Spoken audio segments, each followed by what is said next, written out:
What happens when a beloved actress walks onto a morning talk show expecting a friendly chat and instead faces a verbal ambush that leaves the entire studio in shock? In just 41 seconds, a casual question spirals into the most explosive exit in daytime television history. Rachel Shenton sits down on the bright sofa, smiling warmly at the cameras. The studio lights are hot. The audience is settled. Everything seems normal. Lorraine Kelly sits across from her, notes in hand, looking polished and professional. Two other panelists flank Lorraine on either side. Sarah Mitchell, the show's entertainment correspondent, sits to the left. David Crawford, the resident lifestyle expert, sits to the right. Both are smiling, ready for what should be a pleasant interview. Lorraine starts simple enough. Rachel, lovely to have you here. You've been doing some wonderful work lately. Rachel nods, genuine appreciation in her eyes. Thank you so much for having me. It's always nice to be here. So, Lorraine continues, leaning forward slightly, I wanted to talk about your recent project, the one about deaf awareness. Yes, Rachel says, her face lighting up. It's something I'm really passionate about. As someone who learned sign language for a role, I've seen firsthand how important representation is. Lorraine's smile doesn't quite reach her eyes. Right. But some people might say you're, what's the word, capitalizing on a community that isn't actually yours. The temperature in the room drops. Rachel blinks, confusion crossing her face. I'm sorry. What? Sarah shifts uncomfortably in her seat. David looks down at his cards. Well, Lorraine says, her voice taking on a sharper edge. You're not actually deaf, are you? So why should you be the face of these campaigns? Rachel takes a breath, choosing her words carefully. I've never claimed to be the face of anything. I'm an ally. I use my platform to amplify voices that deserve to be heard. But that's the thing, isn't it? Lorraine interrupts, waving her hand dismissively. You're taking up space. Space that could go to someone who actually lives that experience. The audience is silent. You could hear a pin drop. Rachel's jaw tightens slightly, but she maintains her composure. I work alongside the deaf community. Everything I do is in consultation with deaf artists, deaf advocates, deaf creatives. I'm not speaking for them. I'm standing with them. Lorraine lets out a small laugh that sounds almost mocking. Standing with them while collecting your paycheck and your awards, you mean? Sarah finally speaks up, her voice tentative. Lorraine, I think what Rachel does is actually quite admirable. She's learned an entire language to better communicate and understand. Oh, please, Lorraine snaps, turning to Sarah. Anyone can learn a language. That doesn't make you a hero. David tries to jump in, clearly attempting to defuse the situation. The work Rachel's done has brought a lot of attention to important issues. Surely that's a positive thing. Lorraine ignores him completely, her focus laser sharp on Rachel. Tell me, Rachel, how much did you get paid for your last deaf awareness campaign? Rachel's face flushes, not with embarrassment, but with rising anger. That's really not relevant. Oh, I think it is, Lorraine presses. Because if you're making money off the backs of a marginalized community, that seems pretty relevant to me. I donate, Rachel says firmly. I donate to deaf charities. I volunteer my time. I work for free on projects that matter. But even if I didn't, that wouldn't make my advocacy less valid. Lorraine leans back, crossing her arms. It's just interesting, isn't it? How some people position themselves as saviors when really they're just looking for good publicity. The words hang in the air like poison. Rachel stares at Lorraine, disbelief written across her face.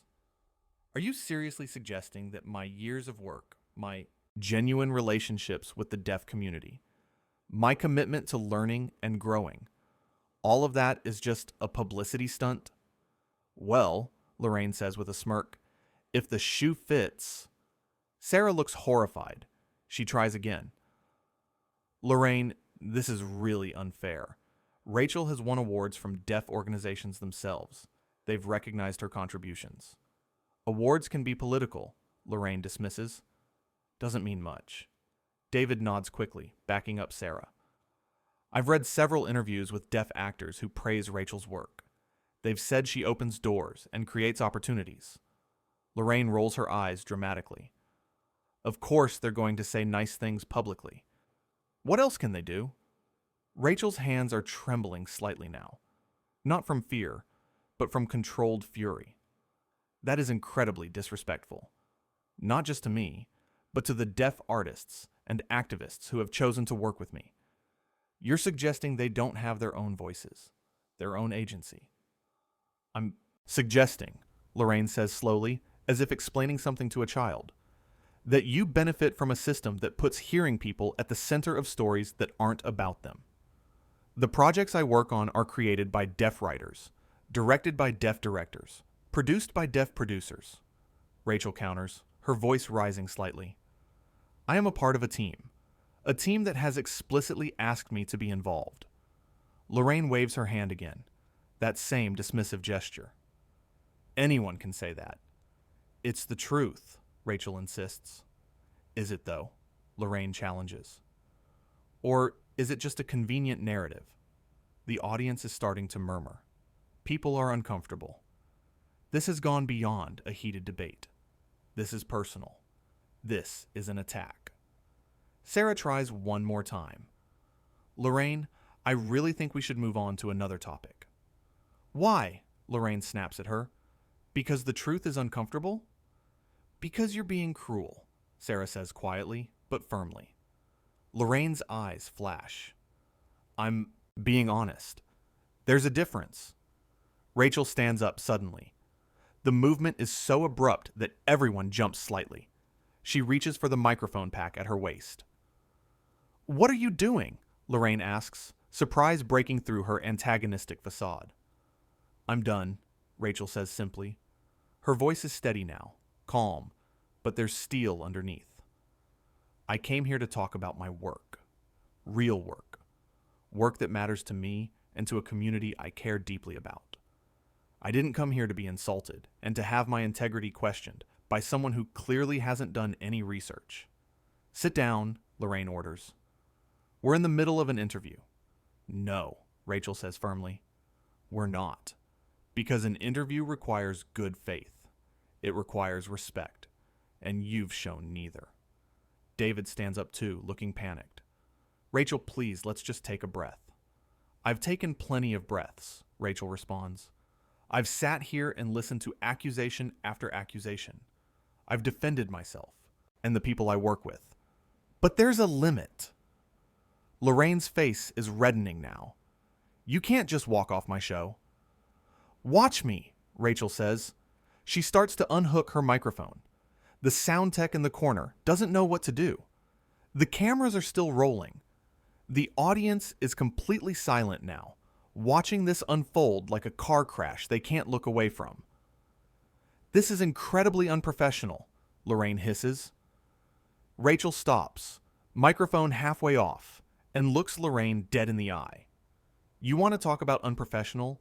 Let's talk about how you ambushed a guest, how you turned what should have been a conversation into an interrogation, how you dismissed the voices and choices of an entire community just to make some kind of point.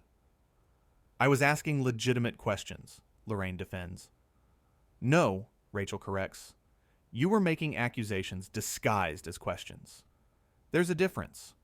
Sarah is nodding slightly. David looks torn between supporting Rachel and not, wanting to anger his boss. The deaf community is full of brilliant, talented, fierce individuals. Rachel continues, her voice growing stronger. They don't need me to speak for them. They never have. But when they ask me to stand beside them, to use whatever platform I have to amplify their work, I consider that an honor. Not an opportunity. Not a publicity stunt. An honor. How noble, Lorraine says, sarcastically. You know what? Rachel says, shaking her head. I actually feel sorry for you. because you've become so cynical, so determined to see the worst in people, that you can't recognize genuine passion when it's sitting right in front of you. Lorraine's mouth opens, but no words come out for a moment. She's clearly not used to being challenged like this on her own show. I have dedicated years of my life to this work, Rachel says, her voice breaking slightly with emotion. Years of learning, of listening, of showing up even when it would be easier not to. I've made mistakes. I've learned from them. I've grown. And I will continue to do so. But I will not sit here and let you tear that down because you've decided, for whatever reason, that I don't deserve to care about the things I care about. The microphone is fully off now. She places it carefully on the coffee table between them. You've built your career on being warm, on being welcoming, Rachel says to Lorraine. But today, you've been neither. Today, you've been mean-spirited and accusatory. And for what? For ratings? For a viral moment? Congratulations. You got it. But at what cost? David finds his voice finally. Rachel makes a fair point, Lorraine. This has gotten out of hand. Stay out of this, Lorraine snaps at him. No, David says, surprising everyone, including himself. I don't think I will. Because this isn't right. Rachel came here in good faith. She's done nothing to deserve this treatment. Sarah nods emphatically.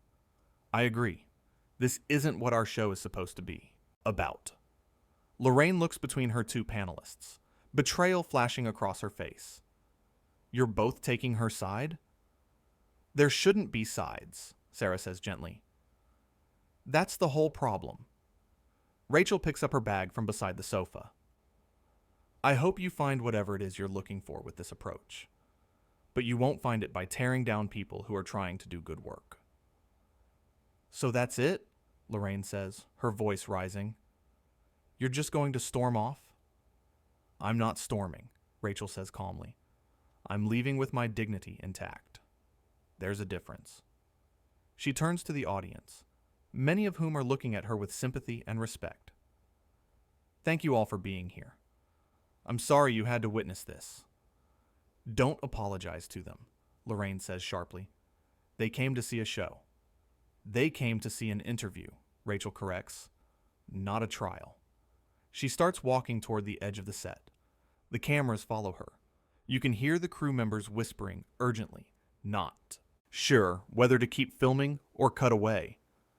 If you walk off this set, Lorraine calls after her, you'll never be invited back. Rachel pauses, turns slightly, and gives a small, sad smile. That's a risk I'm willing to take. You're making a huge mistake, Lorraine warns. The only mistake, Rachel says clearly, was accepting the invitation in the first place. David stands up fully now. Lorraine, you need to apologize. Apologize? Lorraine looks aghast. For what? For everything you've said in the last 10 minutes, David says firmly. You've been out of line. Sarah stands too, solidarity in her posture. He's right. This has been completely inappropriate. Lorraine looks around at her panelists, at the audience, at the crew. Everyone is looking at her with varying degrees of shock, disappointment, and discomfort. The realization seems to be slowly dawning on her that she's badly misjudged this situation. But instead of backing down, she doubles down. I stand by. Every question I asked, they were valid concerns. They were attacks, Sarah says quietly. And you know it. Rachel has reached the edge of the set now. She could leave. She could just walk through that door and never look back. But she stops one more time. You know what the saddest part is? Rachel says, her voice carrying across the studio. I actually admired you. I watched your show growing up. I thought you were kind. I thought you lifted people up. But today, you did the opposite.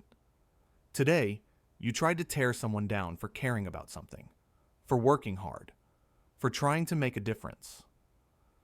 I was holding you accountable, Lorraine insists, but her voice lacks the conviction it had before. No, Rachel says firmly. You were performing, and you chose cruelty as your performance. That says everything about you and nothing about me." The silence that follows is deafening. Lorraine sits there, frozen, as if the weight of what just happened is finally hitting her. Panelists are standing, creating a physical distance from her. The audience is utterly quiet. "I truly hope," Rachel says, her final words, "that you find a better way. That you remember why you started doing this in the first place. Because it shouldn't be about tearing people down. It should be about building them up." And with that, Rachel Shenton walks off the set. The click of her shoes echoes in the silent studio. The cameras don't know whether to follow her or stay on Lorraine's face, which has gone from smug to uncertain to something that might be regret. David sits back down slowly, looking shell-shocked. Sarah does the same, but she's looking at Lorraine with something close to disappointment. "Well," Lorraine says, trying to recover, trying to regain control, "that was certainly dramatic." "That was wrong," Sarah says bluntly. "That was completely wrong, Lorraine." "I was just doing my job," Lorraine defends, but her voice is weak now.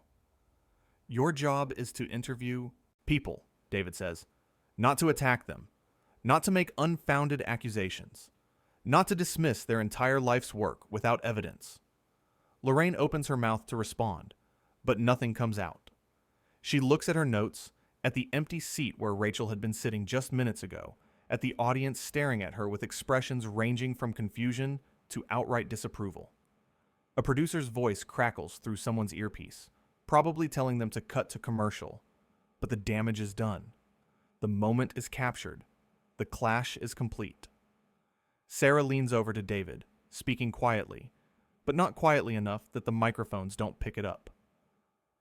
"That was one of the most uncomfortable things I've ever witnessed." "She went way too far," David whispers back. "Way too far." Lorraine hears them. She has to hear them. But she sits there, rigid, her facade of control cracking around the edges. She shuffles her papers, a meaningless gesture, trying to look busy, trying to look like she's still in charge. But everyone knows the truth. Everyone saw what happened. A guest came on the show expecting a professional interview. Instead, she faced a barrage of personal attacks disguised as journalism. And when she finally stood up for herself, when she refused to be treated poorly, she was threatened and dismissed. The audience starts to shift uncomfortably. A few people near the back begin gathering their things. The energy in the room has shifted completely. What started as a bright, energetic morning show has turned into something cold and tense. Lorraine finally looks up at the cameras, trying one last time to salvage something. "We'll be right back after this break." But the words sound hollow, empty. Because everyone knows that when they come back from break, Rachel won't be there. The interview is over. The relationship is destroyed. And the question hanging in the air isn't about Rachel's work or her advocacy. The question is about Lorraine, about what drove her to behave this way, about what she was trying to prove. Sarah and David exchange another look. Without words, they seem to reach an agreement. This isn't okay. What just happened isn't okay, and pretending otherwise would make them complicit.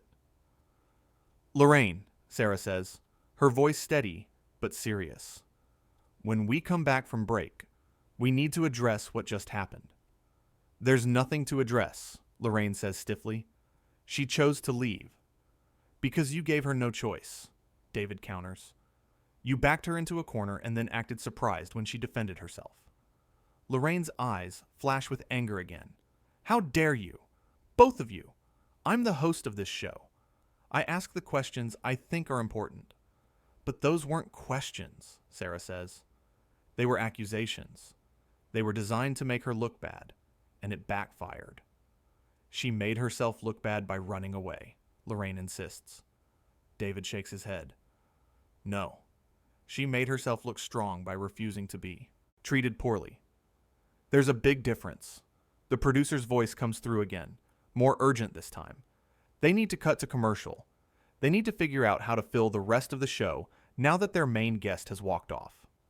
Lorraine finally relents, nodding to the cameras. We're going to take a quick break. When we come back, we'll continue with more great content. But no one believes her. The show is broken. The moment is ruined. And somewhere off set, Rachel Shenton is probably removing her makeup, gathering her things, and preparing to leave the building with her head held high. Because at the end of the day, she didn't lose anything by walking away. She maintained her integrity. She stood up for herself and for the community she works with. She refused to be bullied or belittled on national television. Lorraine, on the other hand, showed her true colors. She revealed herself to be someone who would rather score points than have a real conversation. Someone who would rather attack than understand. Someone who confused controversy with courage. As the studio lights dim slightly for the commercial break, the full weight of what happened settles over everyone. The crew members are talking in hushed tones. The audience members are sharing shocked glances.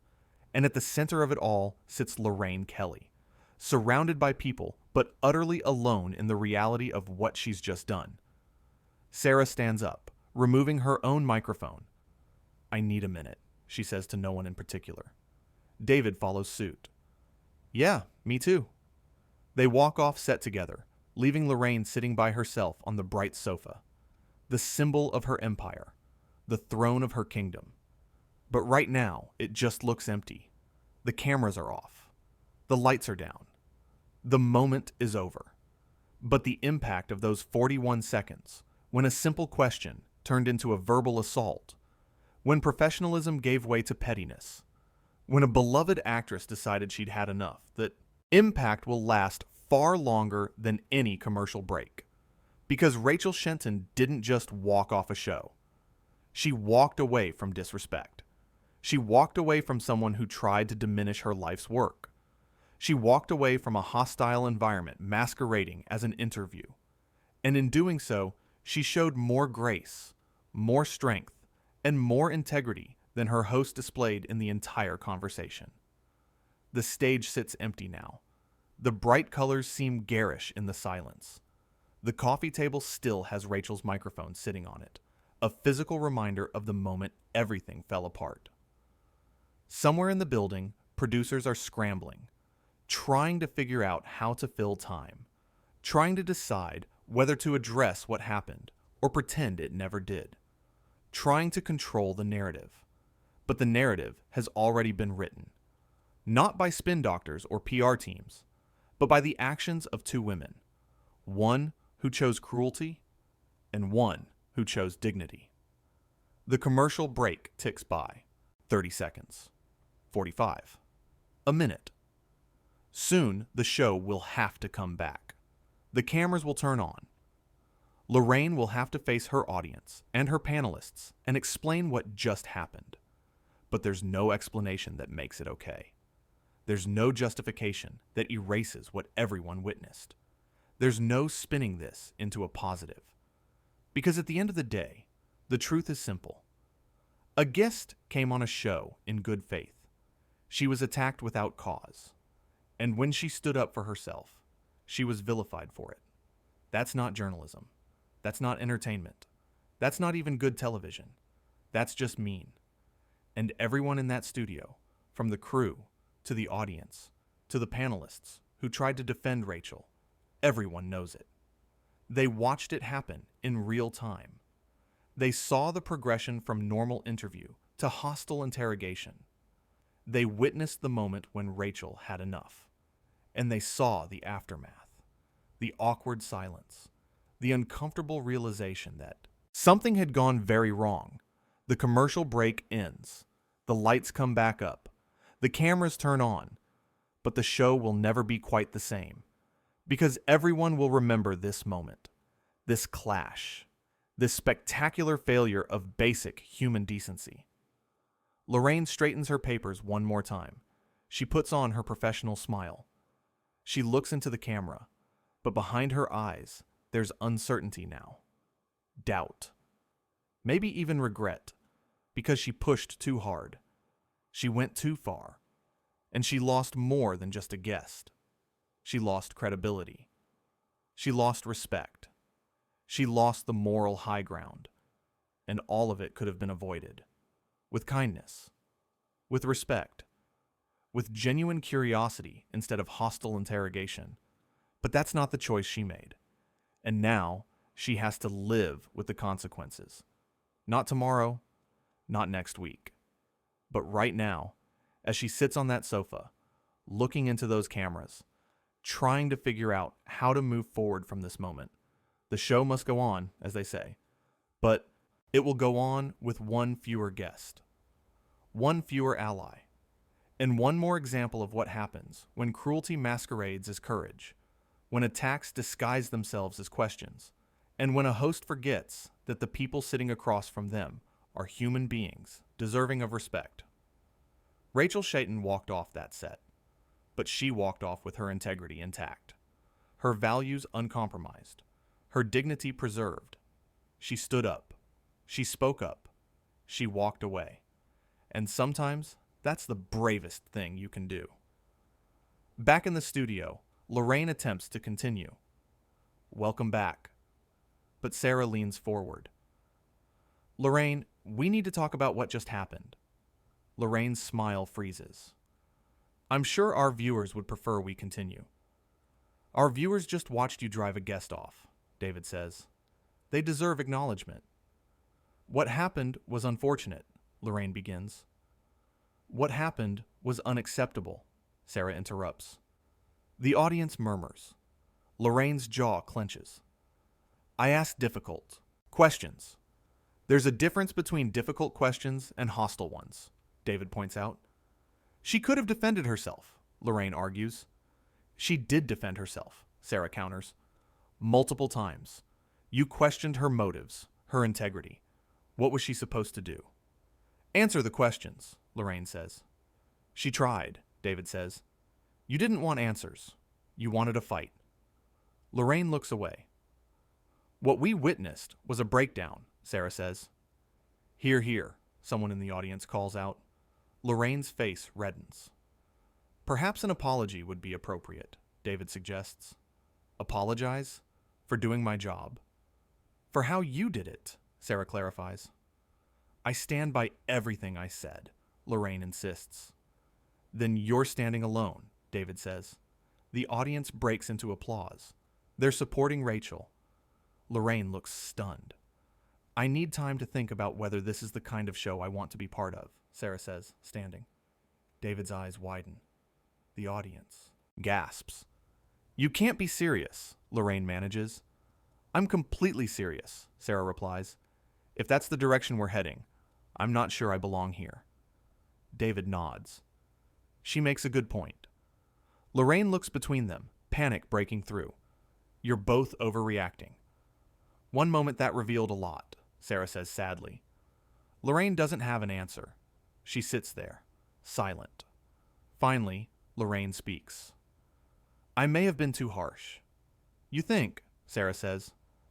Questions can be important without being cruel, David says. Lorraine nods. Maybe you're right. You're right, Lorraine corrects. I was too harsh. Rachel didn't deserve that. It's not a perfect apology, but it's a start. Sarah looks at the camera. Today didn't go as expected. Hopefully, we can learn from this. David adds, and hopefully, Rachel knows many of us respect her and her work. Lorraine sits quietly. The show limps to its conclusion.